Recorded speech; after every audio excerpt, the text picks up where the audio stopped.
All right, for our last panel, we're going to hear from Debbie Isser of the World Bank on the World Development Report, which, of course, the definitive statement issued every year by the World Bank on their thinking about development. Every few years, it considers law. We're lucky that this year it does. We're also lucky that this year Debbie's been leading the effort because of her broad interdisciplinary focus, as I'm sure we're going to hear about. I've also asked Stefan and Eric to just offer some informal comments, and after this, we'll just have a wrap-up session. If you want to spend some time thinking about what are the key takeaways, it'd be fun to discuss those and get a few things on the table as our very last act. Without any further ado, Debbie. Thanks, Tom, and thanks for giving me the opportunity to present here. This World Development Report, you see it's 2017. Right now it's scheduled to come out in October 2016. That's just the way our fiscal year works. So it's still very much a work in progress. No one has actually officially seen it, or any of the drafts. So actually this is really an opportunity to get feedback that can go back in and actually be revised with it. So I'm going to present a brief overview of the report as a whole, which goes far beyond the one chapter that you've seen, but then focus on that chapter, on the role of law and governance. And just to start with a bit of a caveat, that unlike the other papers presented at this conference, this report is ultimately, I guess as Tom said, a corporate product. And it's one that is meant to speak to a variety of audiences in a way that we're constantly debating about, and it seems almost irreconcilable. Tries to maintain academic integrity, sufficient nuance and depth while speaking to a policy audience of government and policymakers in every country of the world, and also practitioners. And it gets vetted through our board of member states, so somehow we are meant to please, or at least not piss off, Norway and China, Brazil and Saudi Arabia. So this is a sausage, very much. And to boot, this topic in particular, governance in the law, is very broad and interdisciplinary, and our team includes economists, of course, but also students of political science, history, and I am the lone lawyer on the team. So you can imagine the kinds of battles over epistemology, method, and evidence that we have even just within the team. So let me try here with the overall approach. So first of all, why do we care about governance? The report recognizes the intrinsic value of governance, but it also focuses really on the instrumental role that governance plays in achieving development outcomes across sectors. So instead of focusing on SDG 16, that this is really just about sort of building governance or good governance, rather it's on the need for governance as the underlying determinant of policies and their effectiveness for all of the SDGs and all sectors of development. What is governance? Here's a bit of a convoluted way, a definition. I like to say it a bit more simply. We know governance, the exercise of power, but a bit more specifically, we define it as a process. The process through which actors bargain over the distributions of rights, resources, and responsibilities. Or if you prefer the longer, more convoluted definition. And as I said, we're looking at governance instrumentally, so looking at the outcomes, security, growth, and equity. What is different about how we're looking at this? I suppose in a way you could say this report means to nail the coffin to good governance, forms and technical fixes. We've all been saying that, everybody knows that, that's been part of all the rhetoric, the practitioner and the academic literature. And what this report is hopefully going to do is kind of nail that coffin and move on. To recognize that governance is not about forms and technical fixes, but rather it's a process that is shaped by the relative power of their actors, their incentives, preferences, and norms, and the rules by which the bargains take place. So in order to then take that and put it in a messageable soundbite, we have these three ways of rethinking governance. Think about functions, not only form, that's old, that's familiar. Think about power, not only capacity. Think about the role of law, not only the rule of law. And that basically structures the first part of the report, which is the conceptual overview. So think about functions, not only form. What do we mean by functions? What we mean, so the report is trying to make a contribution. We know that governance and power matter for outcomes, but what the report is focusing on the micro-foundations through which policies then convert into different kinds of outcomes, and focusing on what we call the 3 C's, commitment, coordination, and cooperation in particular. And I'm going to run through this quickly because I'm trying to get to my chapter.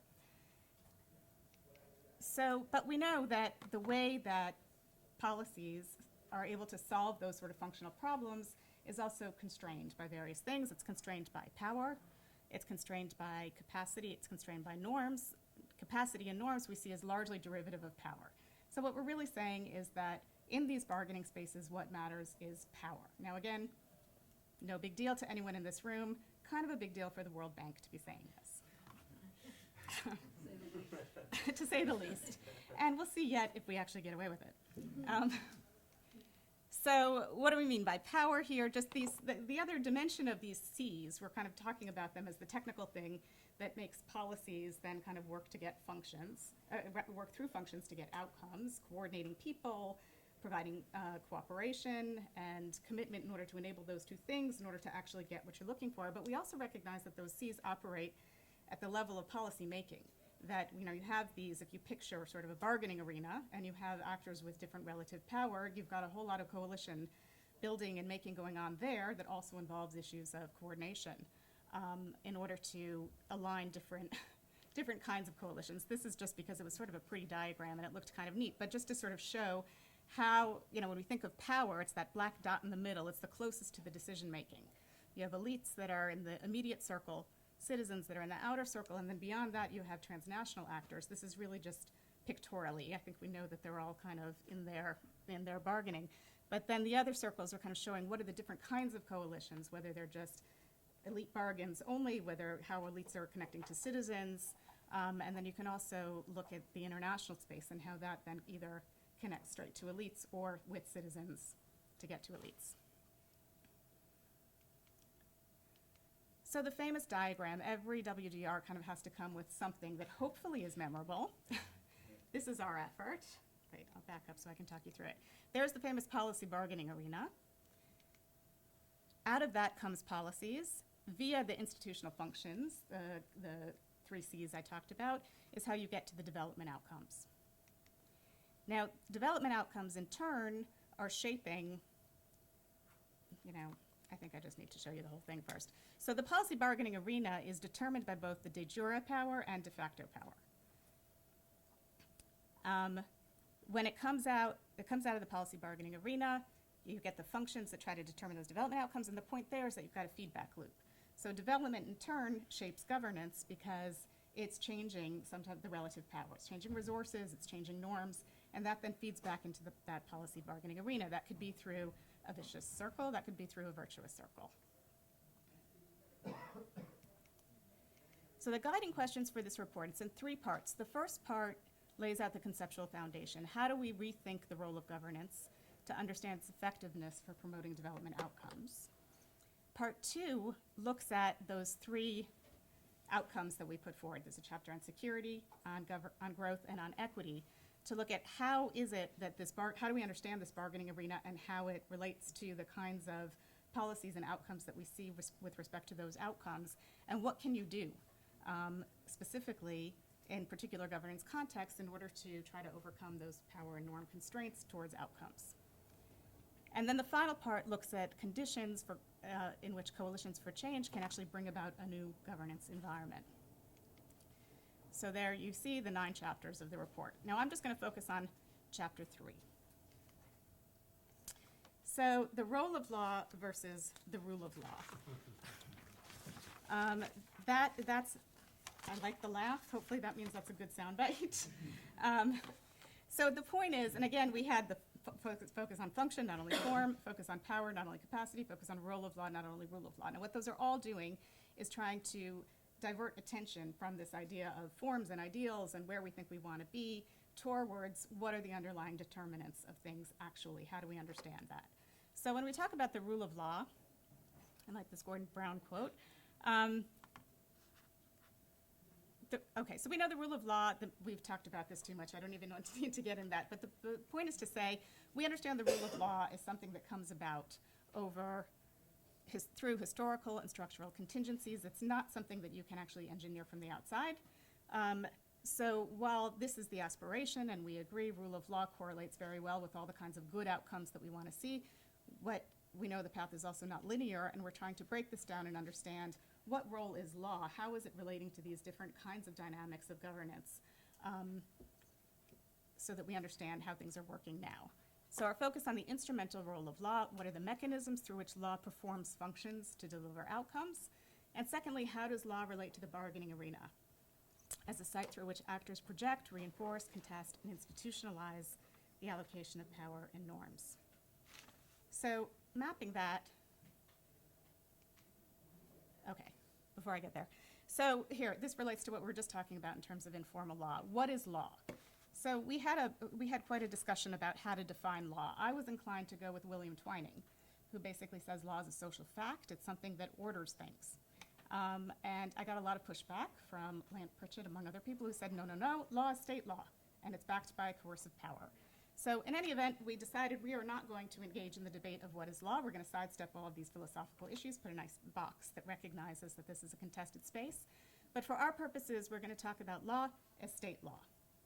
Law that is promulgated somehow, whether it's by legislature, by decree, whatever, that's somehow on the books of the state at any particular level. But when we talk about that, we have to immediately exist that law as such, in such a narrow definition, is one of many other competing, substituting, complementary forms of ordering things. And so here's the sort of little diagram to look at how we try to understand legal and normative pluralism as working, as needing to understand how state law interacts with all of these other matters, with all these other kinds of orders, in order to understand how it's actually producing the kinds of outcomes that we're looking at. Now, the focus here is on 3 roles of law in governance, and you'll see in a minute how it corresponds to our infinity loop. So the first one is ordering behavior, the command role of law. It's the role of law in converting policies into outcomes. So how does the form of law, how does law relate to the ability to actually induce behavior through coordination and cooperation and commitment? Secondly, ordering power, the constitutive role of law. And what is the role of law in determining the allocation of power among government actors? We think of constitutions and things that do this, and between the state and citizen, determines limitations on power, and that kind of determines the nature of that bargaining space. And finally, ordering contestation, the change role of law. What is the role of law in contesting pre-existing dynamics of power and norms towards new outcomes? So if we look at that, that maps onto, there we go. Law orders power. It's interacting with the de jure side of power, but it's not alone ordering what's going on in that bargaining space. That's the contest space that is structured by law, and law is enabling both the kind of contest and the rules around that space. And then law is then ordering behavior. It is the vehicle through which policies are then converted into outcomes. Now, a couple of things just to kind of problematize that a little bit. So law is shaping the core elements that we're talking about here. It shapes power, norms, incentives, and the rules of the bargaining space. But 2 things. One, they're not exclusively shaped by law. They're also shaped by resources, by force, by ideas. You can think of Etzioni and different kinds of sources of power. They're shaped by informal coordination mechanisms, and all of these that shape also who has power, what are socially accepted rules, incentives for engaging in certain kinds of behavior, and the rules by which rules, deals, policies are made and resources distributed. So law is one of other forms of formalization and exercise of power that are determining the way these spaces work. And then to make it more complicated, law is of course not exogenous to any of these elements. Law is itself in turn shaped by power, norms, and incentives. So law is the product of the bargains at the same time that it's also playing a role in shaping the bargains. And another theme that I want to bring in here, I recently, everything that I was reading was quoting E.P. Thompson. So I went back and I read Whigs and Hunters, fantastic book, and eminently quotable. And he has a very nice way of looking at the double-edged nature of law, that law is primarily an instrument of power. However, the nature of law in providing a language, a structure, and a formality for ordering and legitimating things also makes it vulnerable to being used in other ways. And it gives it the potential to become a force independent of the power underlying it in order to be used for contest and resistance. So this is a theme that we'll keep looking at. So now going through the 3 roles of law, the first role, the command role, ordering behavior. What are the mechanisms? Here's the question that we're trying to answer here. what are the mechanisms through which law, these words on paper, actually shape behavior in order to implement policies? How does it interact with power, capacity, and norms to shape expectations? So we look at three different ways of looking at it. I was thinking that I should probably start here with Gillian and Barry's work about the equilibrium of law and the logic of decentralized power, and then sort of lay that out, and then look at these three mechanisms which introduce how law is inducing compliance. What happens when power and norms and different kinds of things start interfering in here? What are the mechanisms in which law then in states tries to interact with those in order to get back to that kind of equilibrium? So the first one, the coercive role of law, the most basic. Law incentivizes behavior through sanctions and rewards. Now, you need a lot of things in order to do that. For developing countries, it's actually quite hard, unless it's quite a totalitarian country that is able to just exert coercion and power. You need to be able to get the incentive right. That's not that easy. What is going to actually, there's all these studies of bribery that look at the different kinds of incentives that are trying to get people to either stop bribery or report bribery. You need to have the capacity so that you actually have a credible commitment. And even if you get all of that right, you still need to have a situation where you don't have countervailing powerful interests and norms that are undermining the direction in which the law is trying to go. So the point here is really to say that's not going to be enough. To just sort of say law is coercive, you just need to put all your capacity building in the courts and in the enforcement mechanisms and all of that, so it happens, is not going to get you to a situation of legality fully. So the second one looks at the expressive role of law. And I owe a lot of this to Richard McAdams as well as Kaushik Basu in looking at how laws can serve, this is beyond sort of the coercive power of law, how does law actually change behavior by also changing norms? Can law create a salient focal point that people follow? The easy case is always, everything always starts with rules of the road. Which side of the road do you drive on? And I had to laugh when I look at all that. I'm like, okay, that one's easy. What about the hard cases? But I think you can, but I think you can apply the same kind of thinking to female genital mutilation. If you say, so the law is setting a new norm, how does the law serve in the shifting of norms towards that new focal point? And the answer really is, well, either you need to have some coercion, which often doesn't work and it often backfires because norms are really going the other way, or what you really need to have is a critical mass of supporters of that new norm, which can then work to kind of shift it until the compliance with the new norm has a lower cost, and it becomes the new norm gradually. Smoking, how did we move so quickly from a norm of not smoking in public places? Partly because the theory there is that there was a critical mass of supporters of this new norm of not smoking, and it was they who really pressed this. This is the new social norm. Smoking in public is not cool. It's not the norm, and that's what kind of gradually shifted things. So if you look at stories of female genital mutilation as an example, it's not the law that is changing it. In fact, coercive enforcement of that law often does have negative consequences. It drives it underground. It questions the legitimacy of the state and others that are enforcing this. But to the extent you've got a critical mass of supporters, they can use that law as part of advocacy in order to shift the norm. So finally, the normative role of law. Ultimately, what we want in terms of a culture of legality, rule of law, is a voluntary culture of compliance with the law. And that relates to legitimacy. So here, looking at two aspects of legitimacy, substantive legitimacy and procedural legitimacy. At first I was thinking substantive legitimacy effectively means that the body of the laws correspond with what people think is right and what people think is wrong. Really need the law except to punish deviance in those sorts of cases. But then I was thinking about, well, how does this work in these complex systems of pluralism, of heterogeneity? And just thinking of my own experience working in some of these places in Liberia and Afghanistan and South Sudan. And it was Michael Singer, I think, who was saying that one of the essential criteria for a legitimate legal system is that it has to express a worldview that balances very carefully both the need to create a cohesive and coherent society with rules, but that also recognizes difference.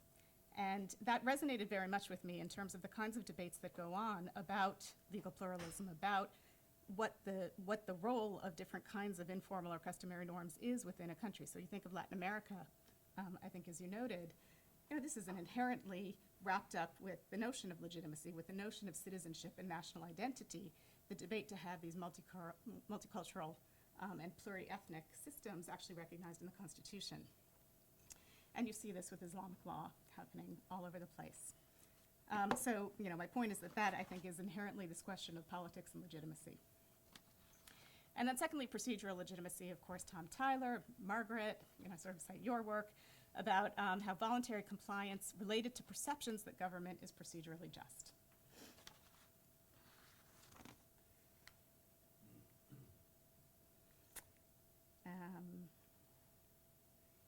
Okay. 5 minutes. Okay, good. So I'll move on quickly. So the next role, the constitutive role of law, ordering power.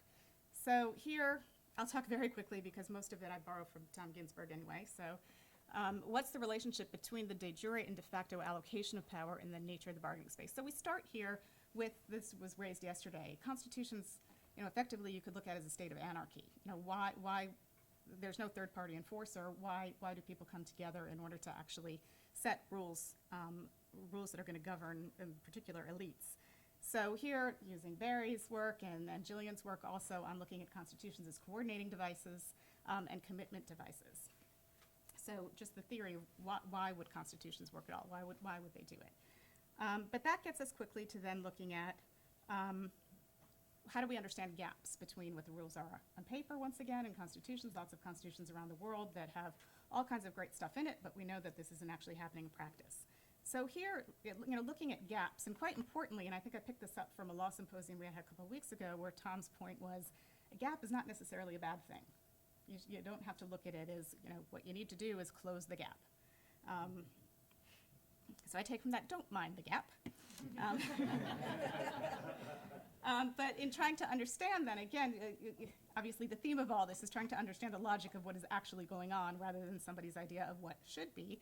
So looking at what's happening here. And, the idea that there are no ungoverned spaces, there are no real gaps, there's always something applying, there is some kind of rule system or normative system or something that is working. So trying to understand what that is and the logic of that. So, some people call it alternative political technologies, you can call it informal institutions, other kinds of things. So, one of the questions is, you can certainly see when elites are just totally rejecting what's going on in the Constitution, ignoring it completely. Often, there are certainly cases where they do that. There's no good reason for doing that. But sometimes there are good reasons for doing that, and that reason being holding on to some kind of political stability, that there are actually other kinds of bargaining spaces and informal mechanisms that are needed in order to hold an elite bargain together and do that. So, the importance here of really looking at where are the bargaining spaces, if it's not in the Constitution, and how is that working? Another point to look at is collective action failures. So the idea of a constitution as a coordination device is not just among elites, it's also signaling to citizens how they can coordinate around issues in the Constitution to hold elites accountable. So, also looking at what's happening here. Is there a coordination failure among citizens in order to try to hold elites accountable? Now we have a whole chapter, it's chapter 7, that looks at elite bargains, that looks at this question, the conditions under which elites move to formal institutions to order power. What are the conditions, what are the reasons that elites will actually tie their hands institutionally? So I know that's interesting, but I'm not going to go into that now because that is the subject of another chapter. We can talk about it. We can talk about it in questions.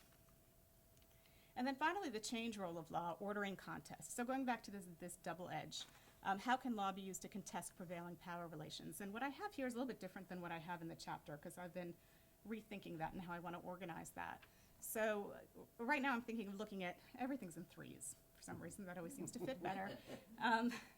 But looking at this, a lot of this I take from Michael McCann, from other kinds of people looking at law and social mobilization. So looking at these stages, law is a coordination device for mobilization. How law names things, law frames things, and by doing so it can create, again, a focal point for coordination. It can tell people these grievances that you're feeling, we can call this a violation of law, a violation of a right. And that can help serve to kind of mobilize groups to argue for this. framing issues, whether a law, whether something is considered a private matter or a public matter, whether it's, a rights issue or something else, that is going to have a big role in the way that who it's favoring and what the power dynamics around that are. And building coalitions, important. Once you start framing things in law, you also start connecting to transnational advocacy groups and all kinds of other groups. So, lots of interesting literature looking at how indigenous groups started framing in terms of non-discrimination in order really to connect with other kinds of groups and this space and sphere of law that they could work through. So that gets us into law as the language of contestation. And here, lots of interesting literature, particularly in Latin America, but also sort of on the global level, looking at this trend toward juridification or judicialization of just about everything. How much, especially in Latin America, how much politics has become juridified and judicialized, but also in the global sphere, how this proliferation of the regulatory world. Braithwaite and Drahos, for example, global business regulation, I think do a lovely job sort of talking about how you have this fragmentation, but this incredible web of legalized things, whether they're actually formal treaties or whether they're just standards and voluntary things, but it's this legalization or juridification of all kinds of issues. So then, point here is to say also, when we think of law as language of contestation, often we think of litigation. So yes, there's interesting work on especially litigation around socioeconomic rights in Latin America. But the point here is also, it's not necessarily just winning a case in court that is going to be a success in the contestation. There's also this idea of direct and indirect material and symbolic effects. So going to court also and losing can actually help serve to really mobilize, again, political mobilization around certain issues. And also just to emphasize non-institutional ways of using legal language in contestation. In China, for example, nobody's going to go to the courts when they have a complaint really against the authorities, even though there's an Administrative Law Act. It's not used that much. But there's this notion of rightful resistance. Kevin O'Brien has written about this and others, that using, citing the law back to the authorities, actually what this is, citizens are doing this, appealing up to higher authorities to squeeze the district officials, really, and keep them in line with what's going on in the law. And then finally, looking at using law to change the rules of the game. So in two senses here, I think some of this picks up or is inspired by Rachel's work on sailboats, not trains, but looking at how do you use law to change that bargaining arena, whether through substantive provisions that increase access, increase openness, organizations, transparency.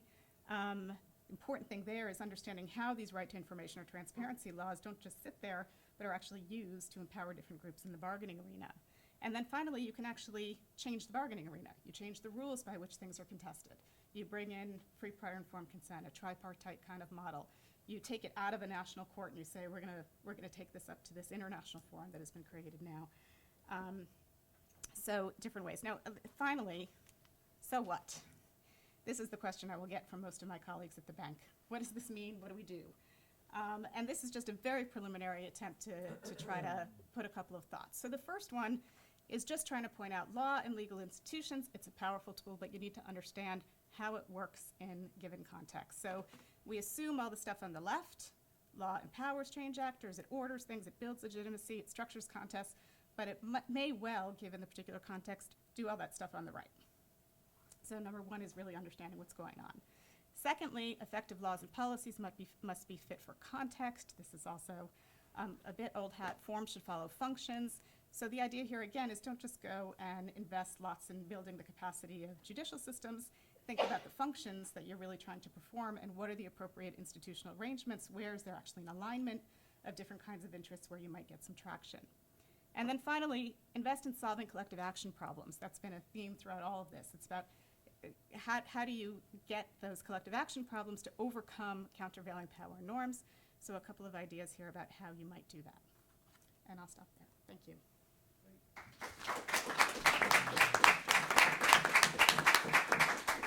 So I've asked for very quick responses from Stefan and then Eric.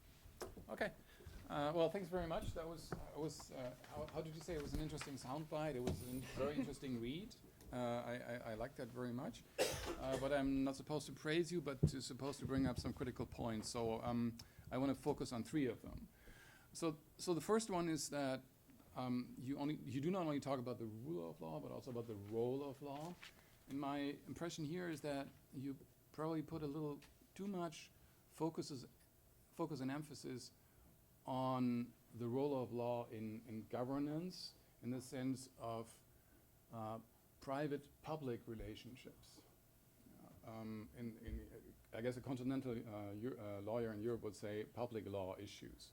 Now, I would implicitly, there's a lot of sort of private law issues involved, but I would basically urge you to strengthen that because I think the one important part of the role of law in enhancing security and inducing growth, etc., is to enable private law subjects to make credible commitments, and that is at least I didn't really see enough of that in the chapter that I got to read. My second remark is on sort of political economy, the power story. I like that you take that explicitly into consideration, but I think you're not going far enough in political economy aspects. Let me just give you one example. That all over the world, not all over the world, but in major chunks of the world, I can go to restaurants and I'm not being molested by smoke. Is a nice thing, but doesn't really get us closer to the rule of law. I think it's a cute example, but it doesn't really get to the core of the issue, in the sense that it probably is not sort of the core of the elites, whether people smoke in restaurants or not. So I think it's, again, I guess everybody has been referring to Barry's work. So what open access orders, there is like 28 of them, or 30 of them in the world. So that, I mean, there are some difficulties in getting there, and I guess I'm waiting for them to tell us how we get there. We're working on it. So I think it's, that it's an easy example, it's a nice example, but it doesn't really get to the core of the matter. To be a little meaner even there, I think at times there is still sort of this benevolent government hanging in your report. When you talk about the use of law to change the bargaining arena, the use of law to improve things, well, that presupposes that you have more or less benevolent governments. If you mentioned on one of your last slides, Freedom of Information Acts. Well, these can be passed, but all the literature that I've seen doesn't really find very significant effects in the way that you would like to, in the way that you would like to see. My last and final point is on the de jure de facto divergence. I think that's important to take it up. There's a couple of papers that have tried to identify the determinants that you might want to have a look at. I actually think that the examples that you give in the paper or in the chapter for this de jure de facto divergence are also not very well chosen. You refer to electoral systems and you refer to the form of government. Now, I don't think it's very likely that a country with a presidential system will elect a prime minister, by not following the rules. I don't think it's very likely that a first past the post system overnight will allocate parliamentarians according to proportional rule. So I think there should be better examples for what you have in mind. And sort of to give the story a little, again, a mean twist, I'll give you results of my own research. So we looked at the independence of prosecutors and the effects that the independence of prosecutors might have on the level of corruption in a country. And what we find is in sort of creating indicators, taking into account de jure and de facto independence of prosecutors, we find that there's a negative correlation between the two. So that is strange. How's that? And my hunch is that donor organizations, like the World Bank and others, look at the level of corruption and they say, hey, you countries, you should reform your procedural codes. You should make it more modern. So many of the most corrupt countries in the world have very modern procedural codes, thanks to the World Bank. but thanks to but they don't really change anything on the ground. So that's one way to look at this de jure de facto divergence as sort of an outcome of the well-meant intentions by organizations like the World Bank. So I started reading this paper as an academic, just ripping the first few pages apart. And then I thought, boy, Debbie's got a really hard task here. She's got an audience. And I know Debbie, and I know Debbie's scholarship extremely well. So I'm stepping back, and I'm just going to try to be helpful in whatever way I might with these thoughts. There was something of a tale of two papers here, because there, sometime on certain numbered paragraphs, you say, that's all you, that's your voice. And then in other paragraphs, I know it's not your voice. I know it's coming from somewhere else, but there's this fight between structure and function, and between the boosterism of law and legal institutions and critique of law and legal institutions. I don't know if you can resolve that in a document like this. Been reflecting on how people might access this document. You raise the role of law, and my question is, compared to what? And that gets us to, why do people behave the way they do? And if you ask that question, why do people behave the way they do, law is one of those things that influence behavior, but you've got mere usage, you've got custom, you've got consensual action, you've got oughtness, you've got morality, you've got profit maximization, and you've got coercion. I mean, those are just, why do people behave the way they do? There are a variety of factors. And I just wonder if it might not be useful to also explicate the sort of different views of, you've got rational choice institutionalism that's highly influential, but you've also got Weber, and you've got habits and norms and traditions. And I wonder if that sketching out might be useful for the reader in getting at, why do we behave the way we do? And just parenthetically, Esther Duflo and Abhijit Banerjee, their Poor Economics, I think, is a great example of rational choice in context. Poor people don't want to eat bananas and eggs every day, even though that's how they can extract the greatest nutrition. They want variety in their foods. They want television sets. They want some entertainment. You live in a far-flung village in India. It's boring. Entertainment is good, but. A friend of mine, Lawrence Friedman, who's on the faculty here, many of you know him, he's 86 now, I think. He wrote, people get up in the morning, they dress, they eat, they interact with each other, with their families, with children or parents. They work, they play, they make love. Most of what they say, do, or think during the day has little to do with contractual behavior or maximizing any realistic, in any realistic sense. I use this, they make love in undergraduate talks because I'm testing to see whether they're awake.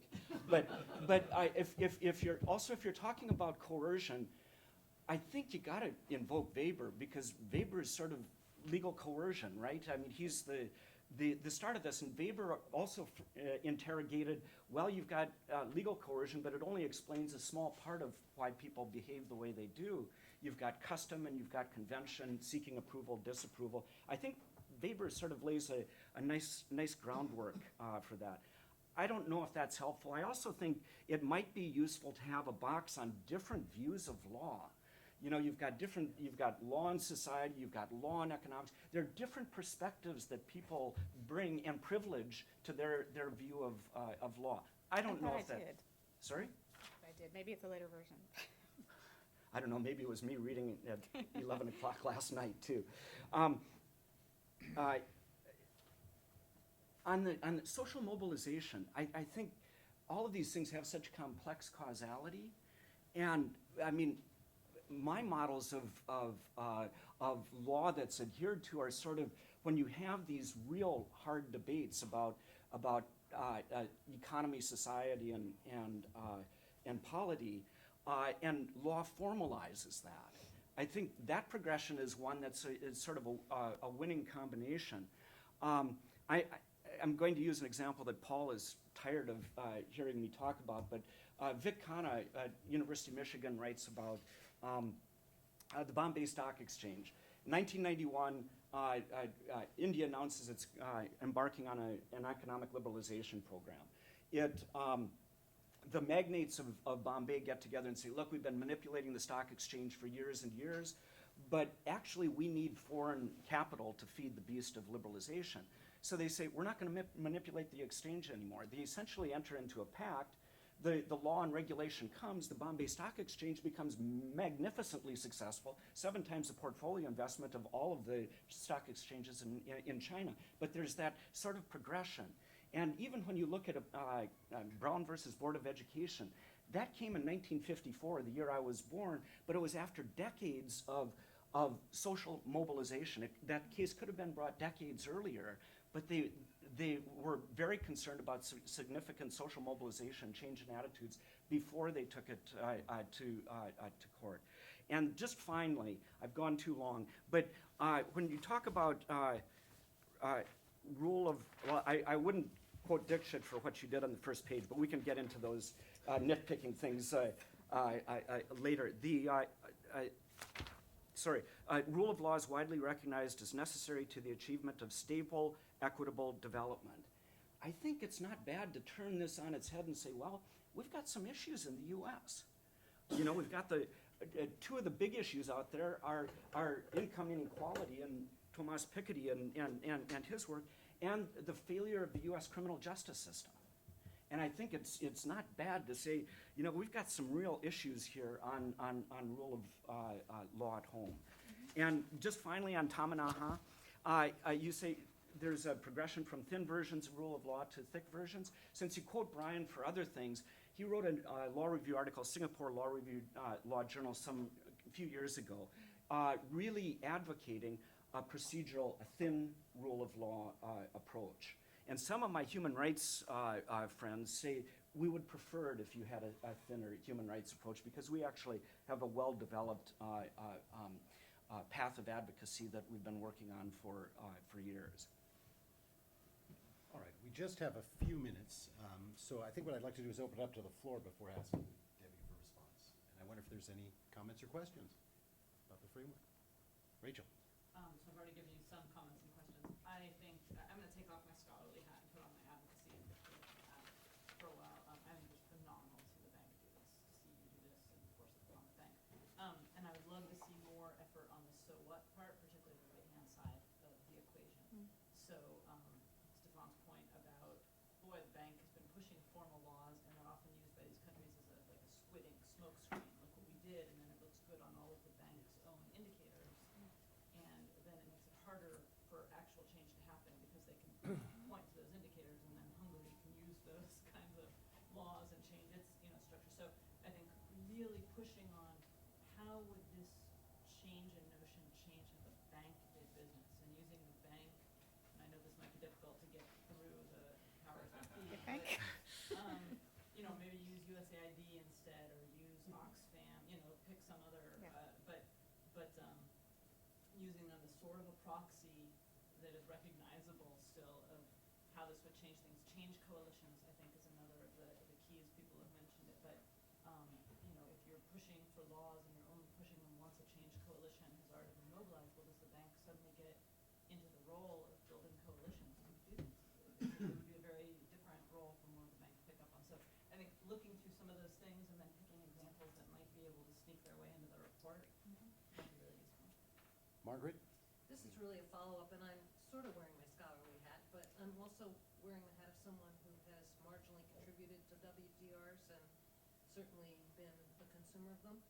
I'm looking at this last page in particular, and that bottom part is stuff that's been said at the bank. Now, it could be said more strongly, always, but it seems to me that what this report needs to do, and which I didn't hear clearly enough, and this really does follow up a lot of what Rachel was saying, is how can you make this report do something that the bank really needs to sit up and listen about? So I wouldn't go over some of the political economy stuff that they've already developed, though I'm not denying the importance of power and all those things. That's part of the stuff I've been involved with. But But I really think the focus here has to be on where the laws really matter, what kinds of laws, and, really drive it home. And there was too much going on here. So the message got lost for me. I was seeing myself sort of fade out when I should have been listening. So I think, really thinking about what can you do, Debbie, that will really get the bank to have to think about these problems. Whether it'll change bank behavior, that's another question, but really think about them and focus on that. Just focus on it. A friend of mine once told me that any policy to do anything in Washington has to fit on a T-shirt. You have to have a Right. T-shirt. A bill and then a couple others. Yeah. Debbie, I don't have an academic hat to wear. It's the guy in the street. Okay? Seemed to me from that perspective, represents a lot of straight thinking. So good for you, and very good luck getting it through. I hope you can. Two things were, Jerry Maguire, the movie, have you seen it? Well, you lost me at hello when you said it's role of law, not rule of law. Don't suppress rule of law. All this bright analysis of the law fits right within the framework of the rule of law. And without the rule of law as a framework for it, it's kind of uninteresting.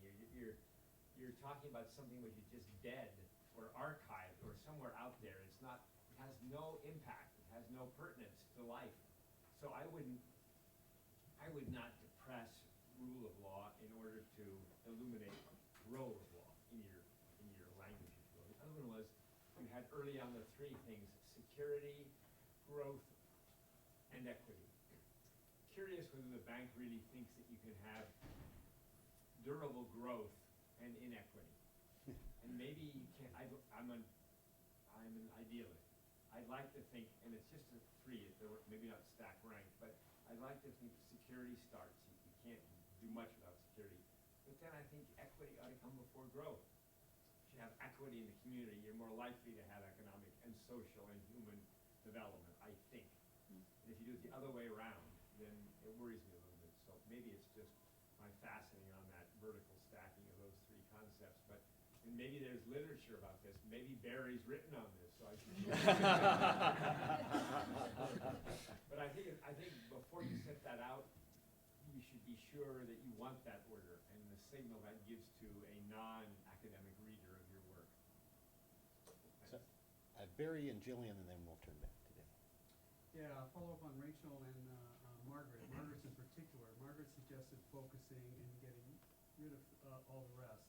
I think that's unlikely given the stage you're at. And so an alternative strategy is focus first on the stuff that really matters and is new, and then move, and here's the other stuff that we've known for a long time or used for a long time or has been familiar, including the political economy, and say, and here's how they fit. So that it's easier to see what it is, so that the part you really want to highlight is easier to see. Jillian? So, yeah, I think it's on the same theme.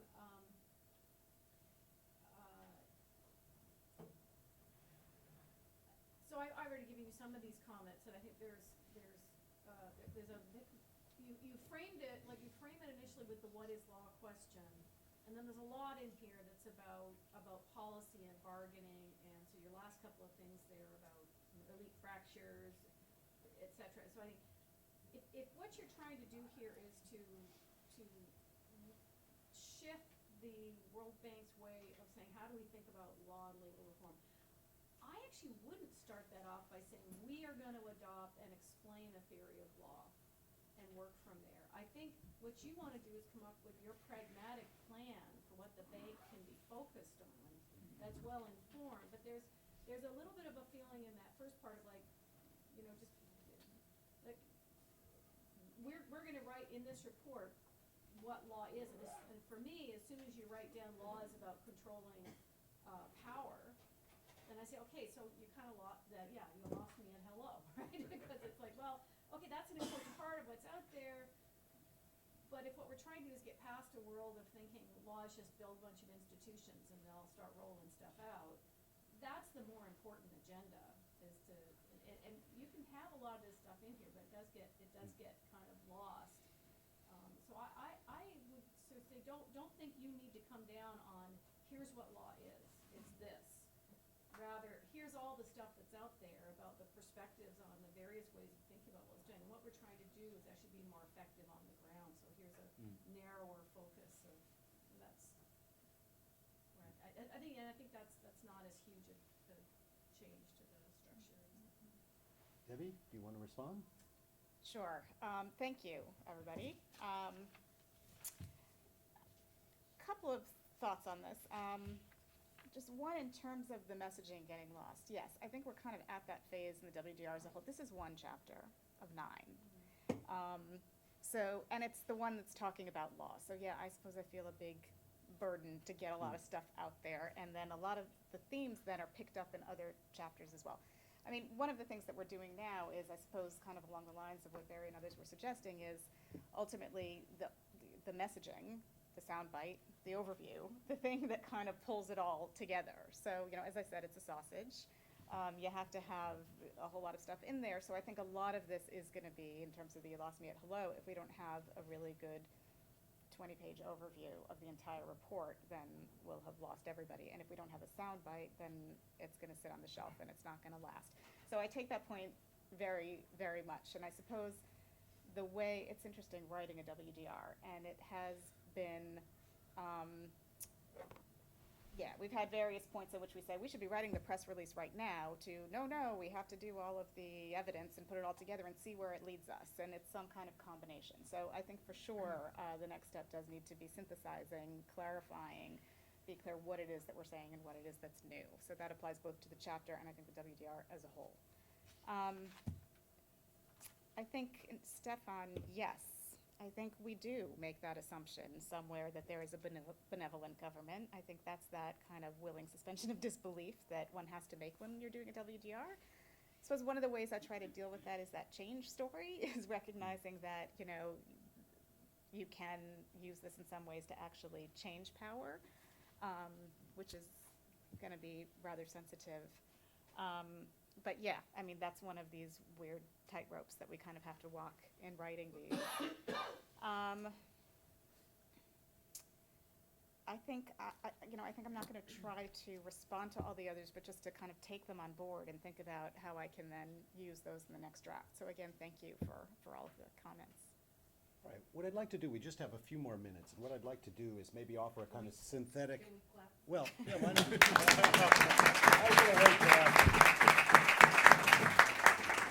Well, you guys stay here, just to, what I thought I'd do is just try to offer a synthetic kind of comment on what I think we've learned over the last day and a half, and maybe others want to chime in, or maybe they want to go have lunch. But I think there's sort of really 3 points. We knew before coming in here that informal order was possible, but interestingly, I think what we spent a lot of time on is actually how formal order relates with informal order. It hasn't been a libertarian session. My colleague Richard Epstein would be going crazy. Although I think we did learn some new things about informal order, and I'm reminded again of Paul's point that this kind of coordinating role of contract, of text in the context of no enforcement still has a lot of power. So I think that was an interesting point. But nevertheless, the state is absolutely necessary. We heard from Benito making that point pretty strongly in terms of a property perspective versus a contract perspective.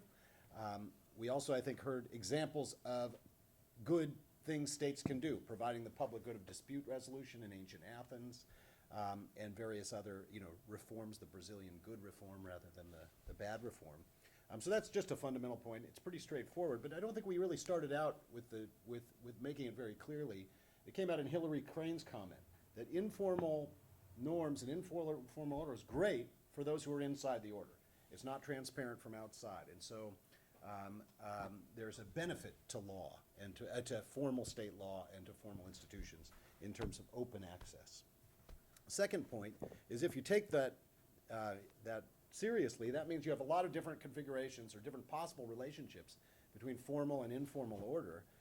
We heard obviously about parasitic and kind of adversarial relations in Rachel's work and Beatrice's account of favela life exclusion. We also, I think, heard some stories of complementarity and bad relations, good relations. That's pretty straightforward. I think the interesting thing we also, I think in the large end papers today, both of them had this result that de jure institutions aren't correlated with de facto situation on the ground. And obviously that calls out for more conditional examination. But the fact that they seem to be orthogonal suggests that they just might be orthogonal, and that seems, or they're on average orthogonal, means that in some context they are orthogonal, and that, I think, is an interesting, other possible relationship. Finally, I wanted to pick up on the point about women in South Africa. You know, that it's important to recognize, I think, that that formal and informal relations have distributive consequences, right? We could say that we should subsidize the informal, that makes state building easier, but that's gonna obviously preserve prior structures. And so just recognizing that there's a distributive element there, I think, is an important thing too. It's not a matter of good or bad, it's about distributional issues from being inside and outside the systems. Okay, so a variety of possible relations between the two. The third point I wanted to make is I think we've heard a lot of interesting examples about how the functioning of the formal justice sector is embedded in informal environments, informal norms. And obviously Julio's paper on the networks of judges made that very clear, and I think Rachel's framework gave us a nice way to understand why we see sometimes perverse formal state institutions, because they're embedded in these power structures of selective access. And I think that again calls out for more variation. Finally, the puzzle of subnational variation. You know, we saw the lynching figure twice, and that's a really interesting figure, because in every one of those counties you have basically the same institutions. In a state it'll be the same law. So what is explaining the variation? And this obviously brings us back to culture and local environmental conditions, and just wanted Susan to know I do think there is such a thing as culture. And that obviously requires a pretty serious research agenda going forward. It's hard. That's really hard to get at. But I think we'll shed light on these broader macro questions about the relationship of formal and informal. And I actually finished right on time. It's actually 12:40.